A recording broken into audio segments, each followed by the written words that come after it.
Life has always been a challenge. When one has a problem and wishes to solve it, first one must determine what is the root cause of the problem. Simple problems have simple solutions. Complex problems are, well, more complex. An obvious problem with our current financial system is that it rewards greed and corruption. Greed and corruption seem to be everywhere. But are greed and corruption the root causes of the problem, or are they the result of the way the system is built? Logically, one should first ask, are there built-in reasons why the system works the way it does? And if there are, can they be built out?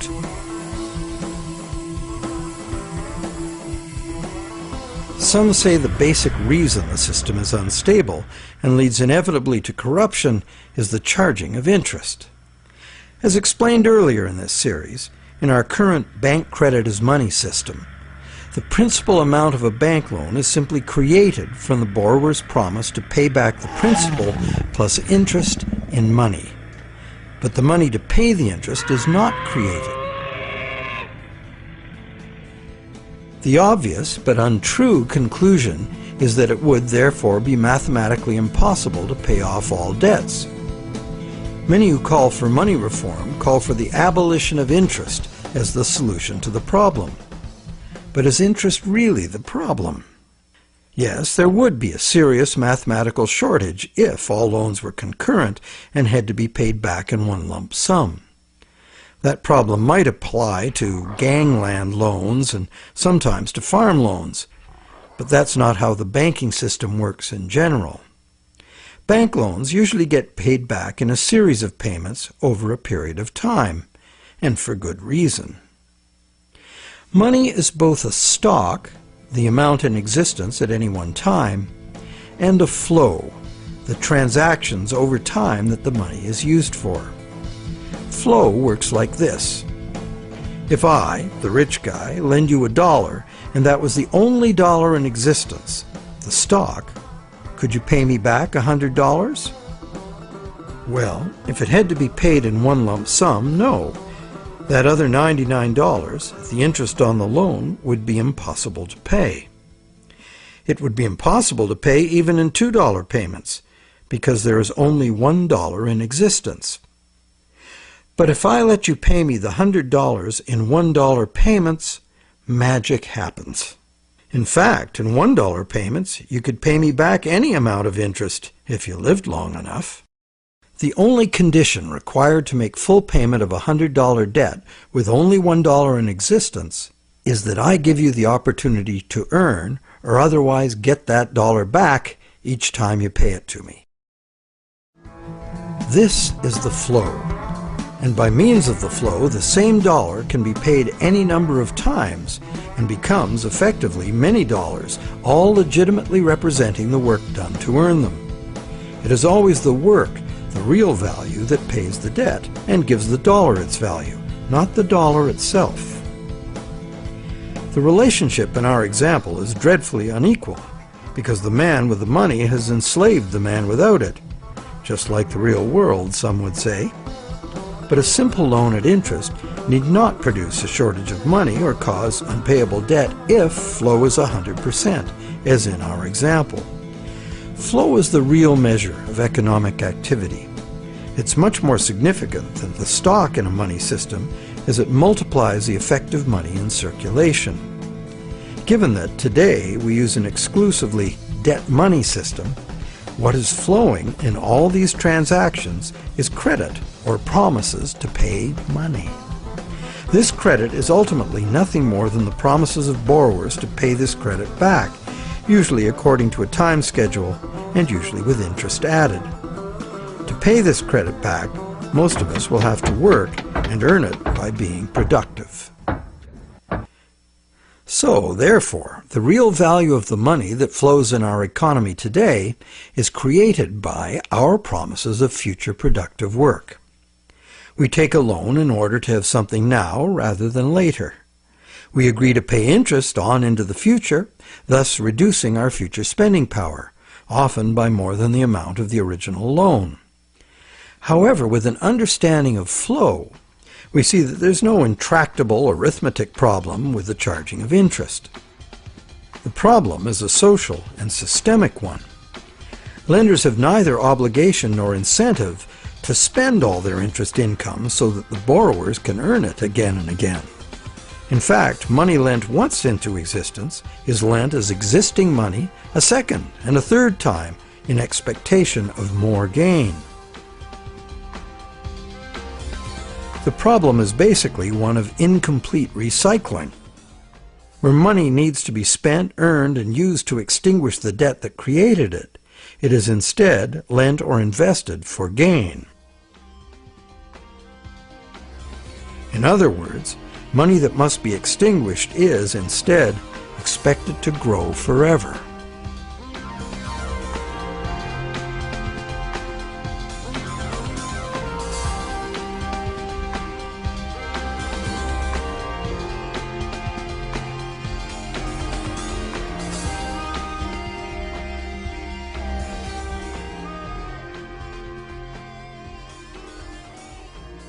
Here's another simple example of a basic mechanism inherent to all lending. Let's say I lend you $100 and you spend it into circulation. It eventually ends up in the possession of someone who doesn't need to spend it and decides to lend it instead.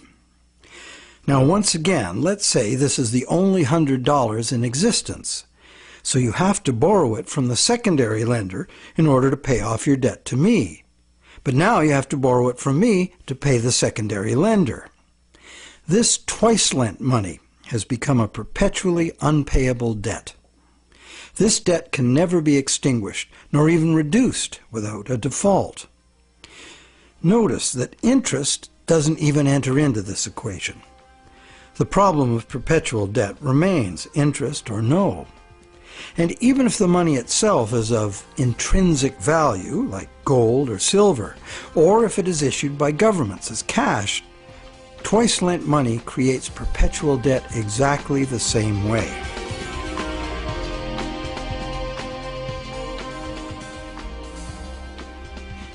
When the same money is lent at interest, several times simultaneously, not only is the debt perpetual, society as a whole is paying moneylenders multiples of the interest rate for the use of the same money. There's an expectation that existing money should increase indefinitely by being lent at interest. But this requires us to mentally divorce the money from the debt from which it came. However, the reality is, every dollar created today has a scheduled appointment to be extinguished as a principal payment on the loan that created it. And that's why debt money can't be separated from the debt that created it. It's like a yo-yo spun out into circulation in the economy for a while and then pulled back in at the appointed time. In order for the yo-yo to be free to return, all of the debt money needed to extinguish the debt has to be available to be earned. The flow must be complete. Can't we just pay off these debts with other money? But what would other money be? Today, the amount of physical cash and coin in circulation is very small. Almost all money is bank credit, debt money. So if almost all money comes into existence the same way, then it's valid to picture each debt money dollar as having its own cycle from creation to destruction. So, the question, can we pay off debts with other money? No, there is no other money, as all of it is similarly committed to debt in one form or another. Therefore, the only way to ensure current payments can be made is to constantly increase the total amount of money in the system. But more money in a debt money system means more debt, so the debt hole in reality just deepens. Since debt is money in this system, it creates the fantasy of wealth for a while. But fantasies must come to an end. The day of reckoning can be pushed back, but only by passing the debt on to generations yet unborn, which is precisely what we are doing now. Government debt piles up endlessly. Corporate debt piles up, consumer debt too.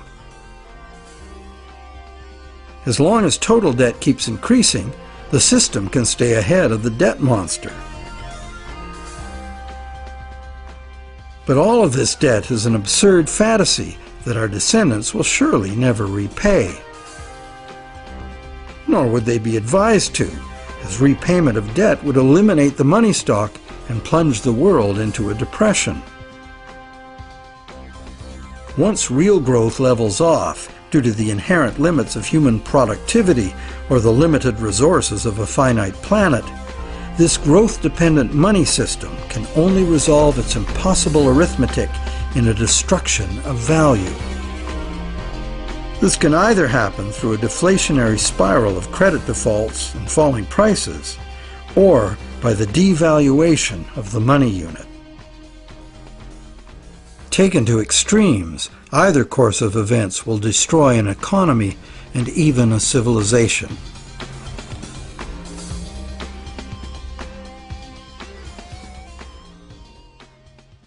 The only other choice is debt forgiveness.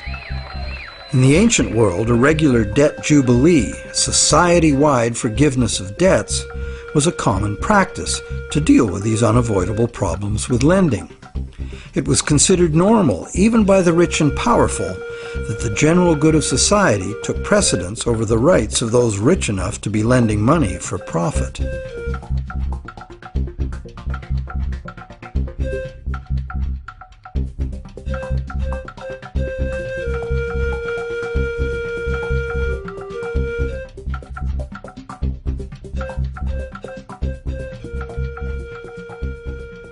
Some say that the money system's problems would be solved if we returned to using gold for money, or silver, or some other limited or hard commodity like oil or energy in general. They argue that this prevents money from being created in excess and backs it with real value. However, it also makes those who actually possess the selected physical substance the only ones with real money. Everyone else would only have a claim on real money. For instance, gold. How would we ever transition back to an honest gold economy with a natural distribution of gold among the population? That's long gone. And why would we want to do that? The gold-based money system is our past. It's how we got to where we are today. Gold is inconvenient, even more so as a barrel of oil. Therefore, whether gold or oil or kumquats, trade will be carried out in promises. The real question is, if we are going to trade using promises of delivering something of real value, why gold? In fact, why any single commodity? At this time in our evolution, doesn't this very old idea of money merit serious re-examination?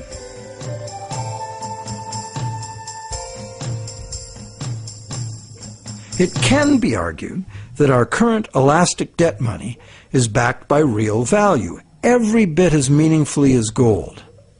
That's because money, most of which is created as mortgages, represents the value of the assets pledged as collateral. So is bank credit money actually a claim on the real estate pledged to create it? Not directly. Bank credit money can be a claim on anything. Now, anything includes the real estate pledged as collateral, so it can be a claim on the real estate that was pledged to create it. So how is a promise of real estate any less valid than a promise of gold? Both gold and real estate can change value relative to other commodities. Neither is a permanent standard. In fact, there can never be a permanent standard of value because value is always subjective and variable. So it would seem that the crucial difference between a claim on gold and bank credit is that bank credit is not a claim on any specific real thing, while the promise of gold is. The promise of gold has to be a promise of a specific amount of a specific real thing from a specific promiser. Isn't that the essential reason why many people would consider a promise of gold the better promise? But that is only true if the promise is reliable and what is delivered is really gold. with the discovery that some of the gold bullion sitting in central banks is actually relatively worthless tungsten plated in gold, the whole argument that gold is the most solid, reliable money is shown to be neither solid nor reliable. Precious metal is susceptible to counterfeiting, it's heavy, and it's vulnerable to theft. So to return to commerce via the physical exchange of precious metal coins would mean civilization had reverted to a pre-electronic level of technology. In the absence of such a collapse, the economy would still wind up running on promises just as it does now. So once again, money would only be as good as the promises made, and there would be no need of actual precious metal coins if all transactions were carried out with promises.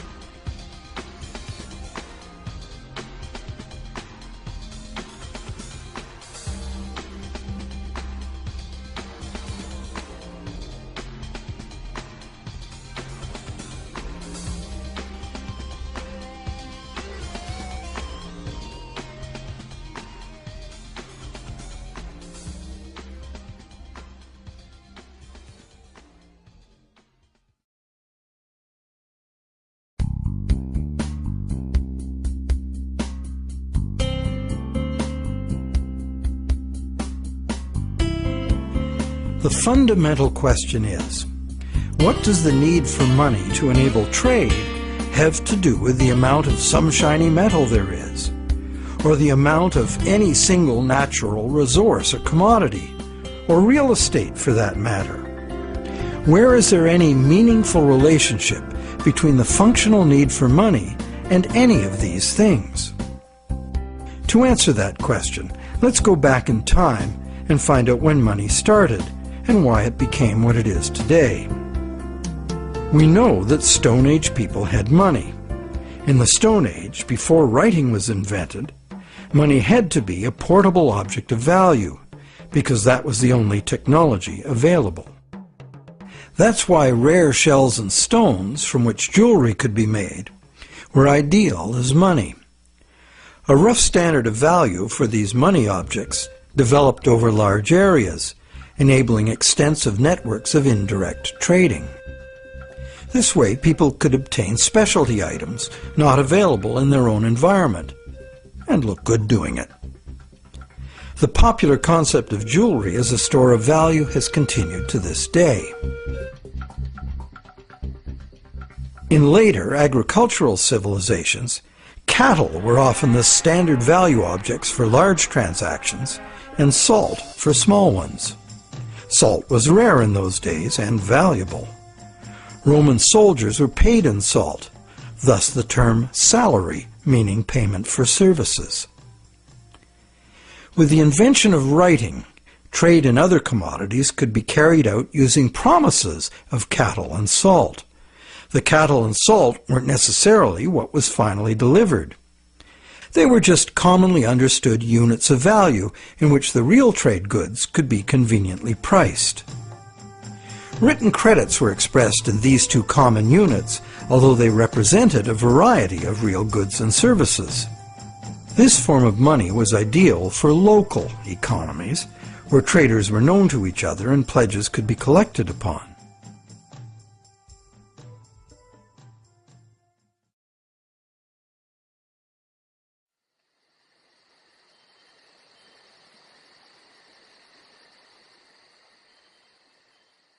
Agricultural surpluses allowed some people to leave the farming to others and specialize in particular crafts. This resulted in improved skills and better tools, and that led to further gains in productivity. This specialization of labor required increased trade, as more people opted to produce a single item of enhanced value. They would then need to trade their specialty for the broad spectrum of necessities that past generations had produced for themselves. But direct barter was inefficient. So more trade led to a greater need for money. Over many centuries, various forms of money were tried. Eventually, gold and silver coins proved to be the most useful money objects because they were conveniently portable and similarly valued across large areas of the civilized world. They were also easily standardized for weight and purity, and did not require enforcement of value by some authority, nor redemption in goods from someone far away. Thus, for very good reasons, gold and silver became the universally successful international currencies, accepted as final payment of debt almost everywhere.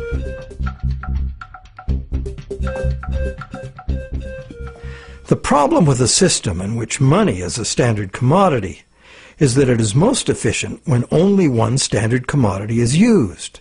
But if you do that, it makes the value of money exclusively dependent on the quantity of that one commodity in relation to all other commodities.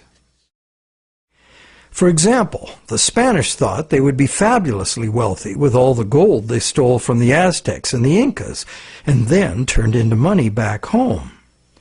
But when the gold got back to Europe, sure, the amount of gold increased, but it didn't increase real productivity in proportion. Fertilizer would have been more useful for that. So because there was no big increase in real stuff to buy with it, the value of gold decreased, and the Spaniards discovered that gold had no absolute money value in itself, as many people had imagined it would. Its value was determined by its abundance relative to the value of real goods and services to be bought. Yet many continue to argue that the value of gold, a luxury item of no practical use to most people, should be the measure of value for all the real goods and services essential to our lives. While some campaign for a return to gold, others mistakenly believe that today's money still does represent gold held in a vault somewhere. That hasn't been true for decades. In our current money system, we use national fiat currencies and bank promises to pay in national currencies as the standard commodity instead of gold. National currencies used to be promises to pay in gold or silver, but way more promises were made than could be honored, so that system fell apart. Today, national currency is just legally enforced money, what they call fiat money. That is, it's money you have to accept because the government says so. To many, this government fiat money is just worthless paper. But is it really? We can pay our taxes with it, and governments, especially local ones, provide essential services paid for with those taxes, like roads, schools, hospitals, libraries, police, and military. So government fiat money isn't worthless at all. Now, it is true that consumers of government services have no individual free market choice as to what their tax money is spent on and what services they receive. In fact, many taxpayers may not want those services. So therefore, this money can rightly be accused of being monopolistic, coercive, and socialist. But government is coercive, monopolistic, and socialist by nature, isn't it? What else should it be? Government in a democracy or a republic is ideally a single authority, empowered by society to enforce laws agreed upon by society for its own collective benefit. In a free market economy, government must provide the level playing field of law within which the free market can function. And it also has to provide the referees to enforce the rules of the game. Those who are nostalgic for the freedom of the frontier should recall that the first thing early settlers usually did was elect a sheriff and build a jail and collect taxes to pay for both, for good reason. So government fiat money isn't inherently worthless by nature. Governments at all levels offer vital services in exchange for it. It only becomes worthless when government creates too much of it, which it often does, and for the worst reasons. While many reformers are fixated on the differences between gold and fiat currency, what's more important is the essential similarity. Being single, uniform commodities, gold, silver, national currencies, and bank credit all share the characteristic common to monies for millennia past. The more money there is, relative to the real things available to buy, the less the money unit is worth.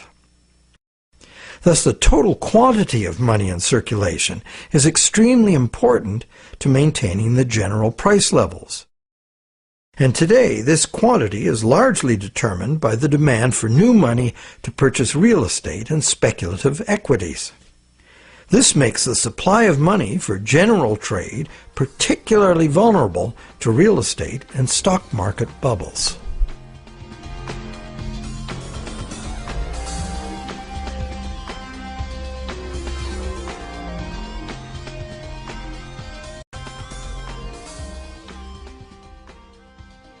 Perhaps the most significant problem with money as a single commodity is its tendency to concentrate wealth. Those who have no money must get it from those who have it to lend. Anyone with extra money can lend it at interest, and if, rather than spending all of the interest, they add any of it to their lending capital, they will accumulate even more money to lend. One reputable study counted all the ways we pay interest, directly on our own debt and indirectly in prices and taxes for corporate and government debt. This was compared to the interest we earn from all sources. This study found that only the richest 10% come out ahead. The next 10% do little better than break even, and the remaining 80% pay more than they receive, the poorest losing out the most. Now, in our current bank credit system, money is created as debt to banks. This debt is required to be repaid to the banks in money, either fiat cash or bank credit. Therefore, the ability of all borrowers to repay depends on the availability of fiat cash or bank credit. The supply of fiat cash is controlled by the nation's central bank, but fiat cash makes up only a very small proportion of money. Usually about 95% of all money is bank credit. And who controls the availability of bank credit? The banks? Well, on the one hand, what the banks can do is constrict the supply of credit any time they want to, with high interest rates or by just not granting loans. On the other hand, the banks can lower interest rates and encourage borrowing, but they can't expand the money supply unless borrowers are willing to borrow. If cautious and reliable borrowers are in short supply, banks must take bigger risks, as interest must be paid to depositors and banks cost money to run. The bank credit money supply is, as they say, highly elastic. And because it's based on the willingness of borrowers to borrow and the reliability of borrowers' credit, it is vulnerable to both rapid expansion and drastic shrinkage. Also, everyone is legally obliged to pay in money. Now, money in reality is just an accounting of debt, and accounting follows strict rules, so the whole situation is governed by inflexible numbers. That's why a sudden shrinkage in the money supply caused by some defaults has the inevitable follow-up effect of causing more and more defaults and even more shrinkage of the money supply. This self-reinforcing downward suction leads us into economic collapse and the economic and social absurdity of unemployed, dispossessed people camping outside their empty, vandalized homes. And what does the government do about it? It loads bankrupt taxpayers with astronomical fantasy debt that will never even be reduced, never mind paid off.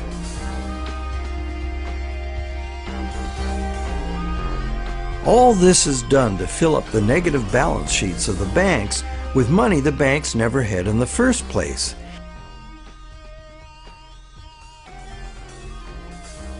And then they use it to pay themselves obscene bonuses. Life is good for those who know how to play the system.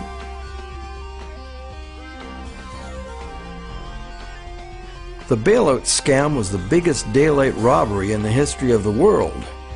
So far.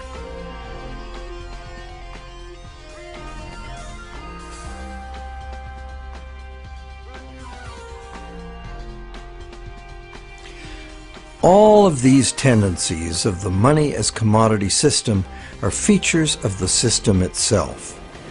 The greed and corruption comes in as those who understand the system profitably surf the inevitable waves of boom and bust. Those who understand the system know what's coming and even precipitate it when the time is ripe for them to take advantage of disastrous mass events for their personal and political gain. But it's the structure of the system itself which gives them the opportunity.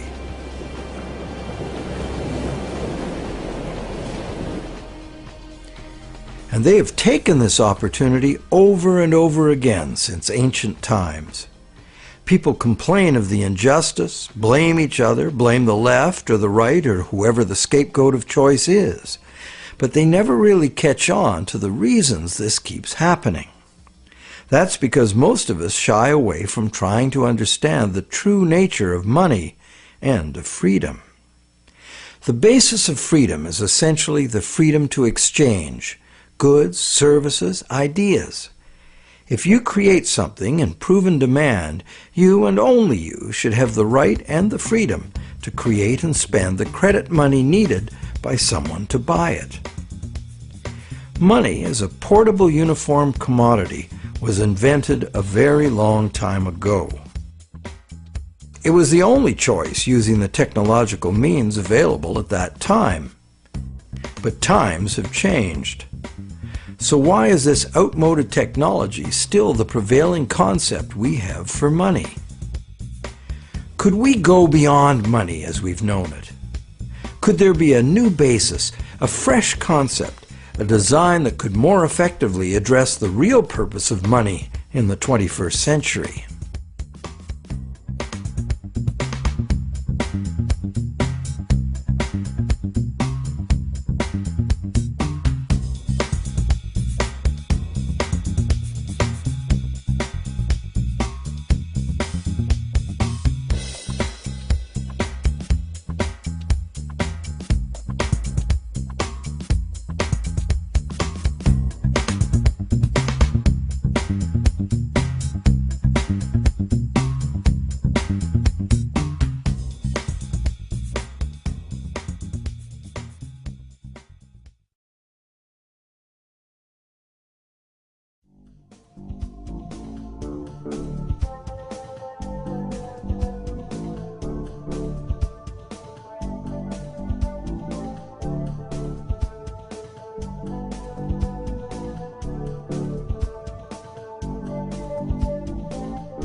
Awareness of the need for real change in the money system is growing. But what direction to take? What exactly is the problem, and how can it be solved? The safest and only real choice, many people argue, is to return to gold, or a gold standard, because this worked for millennia in the past. But gold itself is impractical for transactions in the modern world. It was impractical centuries ago, which is why the promise to pay gold system developed. And so it is certain that, in practice, transactions would be conducted in promises to pay gold, not gold itself. Thus, the promises to pay gold money will only be as reliable as the promises. So in reality, it isn't the gold that makes the system work, it's the reliability of promises. Would they be reliable promises? Maybe. But what we would be using as money would be like the old goldsmith's promises, made in the knowledge that only rarely does anyone ever ask for real gold. This was the problem with the goldsmith's situation. The real gold was seldom claimed, allowing fraudulent promises of gold to be made and used as money. Why would history not repeat itself if all the same elements remained in place? Another thing, what most people say they like about the gold system is that promise of gold money is a promise of a specific amount of real value. Now this is an odd idea, given that the vast majority of us have no use for gold, so how much real value can it have for us? Wouldn't a promise redeemable in food, clothing, or shelter be much more real? People also like the idea that gold is just gold, doesn't need a government to create it. However, it does need miners. In a gold money system, mining discoveries, jewelry making, industrial use, hoarding, and counterfeit bars of gold-plated tungsten would all influence the money stock. What on earth does any of that have to do with the need for money for trade? Lastly, gold as money is a single uniform commodity, manifesting all the inherent mathematical defects of lending demonstrated in part 1 of this movie. Being a coin with intrinsic value doesn't make any difference. A lot of gold and silver's appeal comes from a belief in an oversimplified version of history. People assume that coins were invented to standardize the inherent value of the metal they contain. This is true, but right from the beginning, some of the earliest coins were created based on a diametrically opposed idea. This was done because the rulers at that time foresaw the inevitable negative consequences of using limited supplies of precious metals as money. Therefore, they chose to avoid that route. Instead of precious metals, these rulers struck coins of iron or copper and defined their value by decree. What's more, these coins by decree were heated and dipped in vinegar, so the metal they contained would have no intrinsic value. These coins were in fact the original and true fiat money. They were merely tokens of value, money created by law and enforced by the ruler's authority.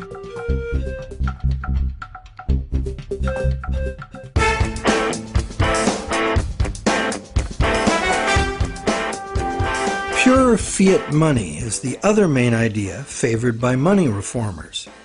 They would restore fiat money to its true status as a national government monopoly on money creation.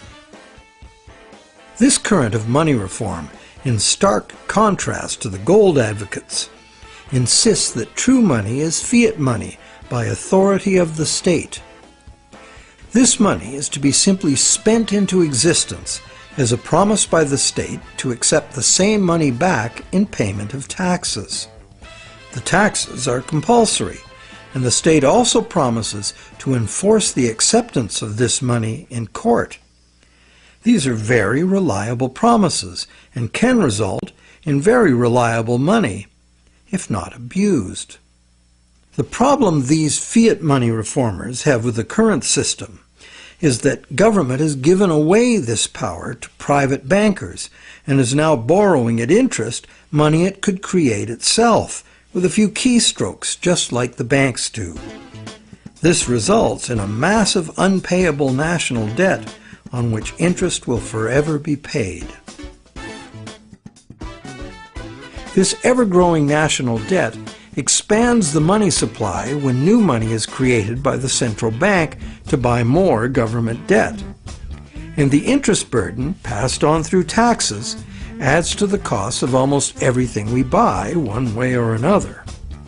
In contrast to money being created as national debt, fiat money, simply spent into existence, would save the taxpayers immense sums of interest. It would free future generations from impossible debt, and it would forestall the tendency to inflation because the money supply would not grow forever with the national debt, as there would be no national debt. In the fiat money system, taking fiat money out of circulation by means of taxes preserves or restores the value of the remaining money in circulation. Not taxing it back sufficiently would devalue it. Understanding the proper use of government fiat money is a revelation. If you can charge prices or taxes for something in the future, you can issue that much new money now, because it is your valuable services to others and the reliability of your promises that create the real value of any money. The government can honor its promises to accept its money back in taxes, and it will make your debtors pay you in government fiat money if you take them to court. These are good reasons why government-issued money works now, and why it would work if governments just self-issued this credit instead of borrowing it from banks. But in this pure fiat money system, the money supply must still be determined by central authority. Therefore, the money supply is still limited, monopolistic, and managed from above. They have the power to create money, and you have to get the money from them. They also have the power to create way too much money and spend it on wars and other unproductive activities without the approval of those whose productivity gives that money its value. In the current system, these inflationary debts are now beyond absurd, threatening to crash the entire system and drag the whole world into chaos. To save themselves, governments are now laying impossible claims upon the productivity of generations yet unborn, a truly hopeless cause given the overall world situation. Witnessing government performance to date, many people believe that returning the full power to create money to corrupt, incompetent politicians would not only fail to solve our problems, it would be the height of insanity. It would really all depend on the quality of the people in government. Fiat money reformers believe there would have to be a substantial revolution in government to wrest this power back from the banks. Therefore, they believe it would be reasonable to expect that honest and competent people with a sincere concern for the public good would be in charge. But, good guys or bad, we would still be dependent on some distant someone else to maintain the value of our money. And they would have 1,000 pressures and temptations to enrich themselves by not doing so. And like gold as money, government fiat money is a single uniform commodity, manifesting all the inherent mathematical defects of lending at interest and twice lent money. Once the government creates the fiat money, and it goes into the banking system to be lent at interest, the problems created in the current system will continue as before. So, this pure fiat money idea might be very useful in rescuing governments from their own hopeless financial positions. and it is a limited example of the self-issued credit principle being advocated here. But pure fiat money would not address the root problems inherent in the math of lending, unless the principle were expanded beyond government. Advocates of pure fiat money like to claim it is money created by law, as if it were independent of economics. But if new fiat money were just spent into existence year after year without being removed from circulation as taxes, it would become worthless. What these fiat reformers tend to ignore when quoting history is that in ancient money created by law systems, the prices of critical commodities were also dictated by law. In fact, the value of money was defined by the ruler as so much of a certain commodity. Charge more or less for the designated commodities and it could be off with your head. Today, price controls like this could only be achieved in a self-isolated and totally bureaucratically controlled economy like Soviet communism. In a free market global economy, money created by law is bound by the same laws of supply and demand as any other single uniform commodity money. In other words, pure fiat money in a free market is an illusion. There's no such thing.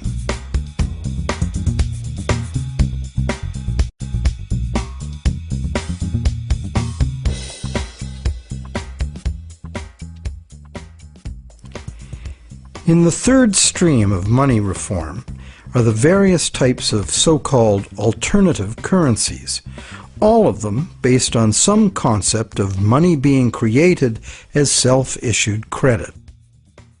Many examples of such systems exist today all over the world. Some are very successful business-to-business barter networks, in which businesses create product credit money to use among themselves, independent of banks and government, and usually interest-free. Such systems are tolerated, and in Switzerland the existence of the Weir system is generally credited with stabilizing the banking system by expanding when the conventional system contracts and vice versa. But in the past, when they became too successful, alternative currencies were usually suppressed by the banking system or even outlawed by government. So, active suppression is the most significant external problem. The most common inherent problems with these systems are their limited scope and acceptance, their operating costs, and the unreliability of member credit. What the conventional banking system provides, worldwide reach, affordability, credit checks, and debt enforcement, are the necessary services that are usually inadequate or prohibitively expensive in the alternative systems. Once the small group of idealistic and honest originators are joined by members exhibiting the full range of human behavior, alternative systems discover they must deal with cheaters. Some are deliberate cheaters, others just not too conscientious about their debts. And at the opposite end of the spectrum are the hyper-conscientious people who won't issue credit because they are afraid they won't be able to fulfill it. A self-issued credit system cannot work if the members are afraid of issuing credit.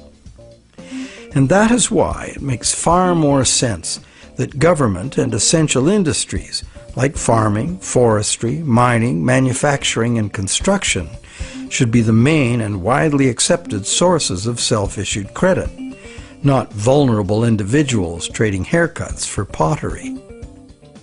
However, we are talking about creating a truly liberated system of exchange.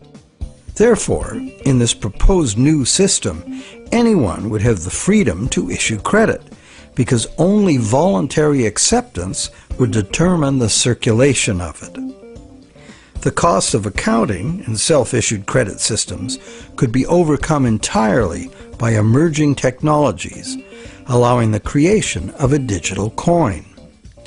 Digital coins could be passed from one owner to another, peer-to-peer, so that no bookkeeping and no third-party involvement, like banks or PayPal, is required. This leaves only the problem of achieving global spread. Thanks to technology again, this could now be achieved at little cost and at the same rate and with the same ease that the existing social networks like Facebook and Twitter have spread. So there is a positive answer to all the questions we have posed in this movie.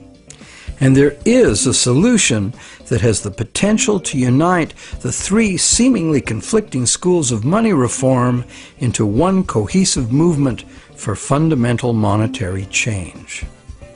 Because, when examined closely, be it gold, tax receipts, or someone's goods and services, all three schools of money reform are really calling for the same thing. Money that is redeemable for something specific from someone specific. Once one comes to that realization, it becomes obvious that self-issued credit for the full range of goods and services in demand would necessarily include gold, silver, and government tax receipts, as these are also things in demand. We just need to look beyond obsolete beliefs to see the heart of the situation. The all-inclusive self-issued credit system, the basis for almost all so-called alternative currencies, could contain within it both the precious metal and the payable for tax models of money without any contradiction.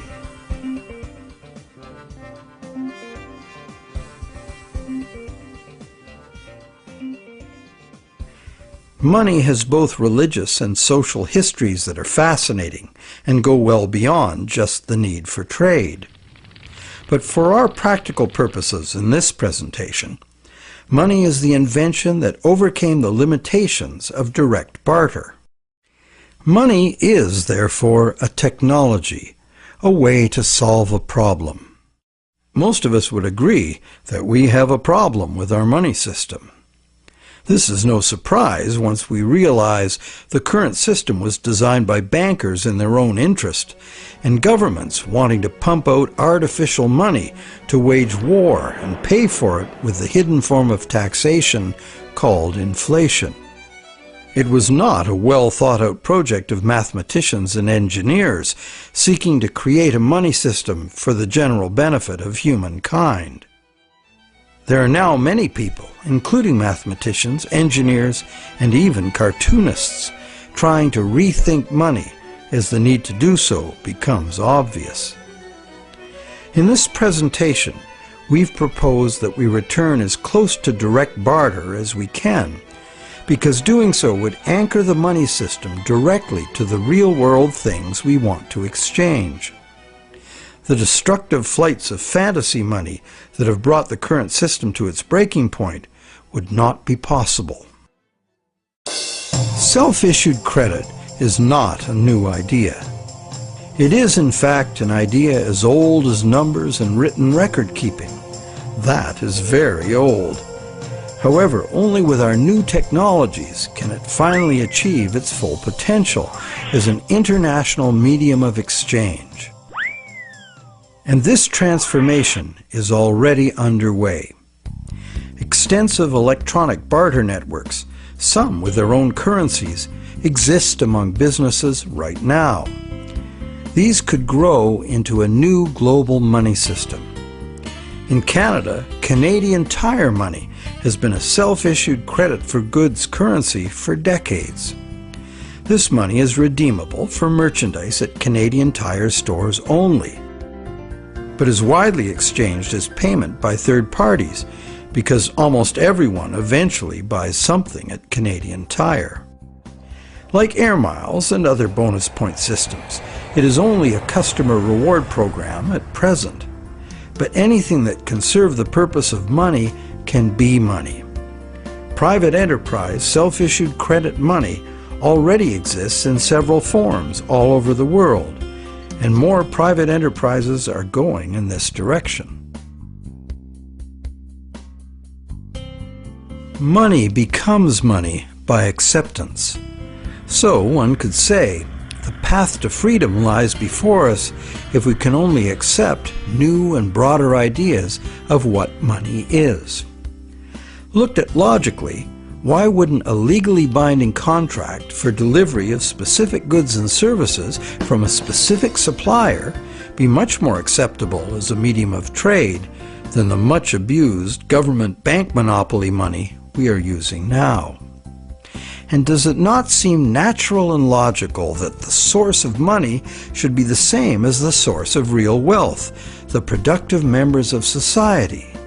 And does it not seem natural and logical that the value of anyone's credit should be determined solely by their own proven success at living within their means, no one else's?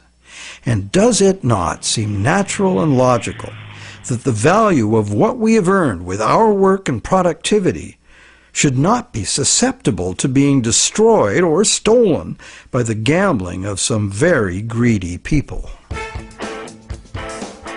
We hope that watching the Money is Debt series has given you insights into why our money system functions the way it does.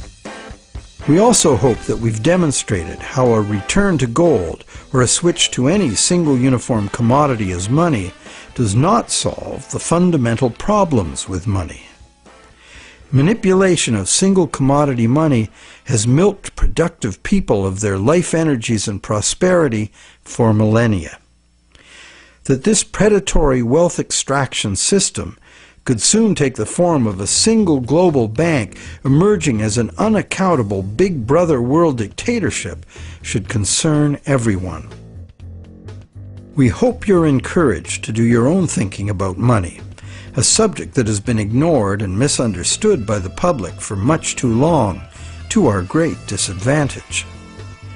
And, not to criticize without offering an alternative, we have, in this final movie of the series, offered a comprehensive and detailed picture of how a radically new economic system might work if interest-bearing product vouchers were the medium of exchange, thus eliminating money as a commodity in itself.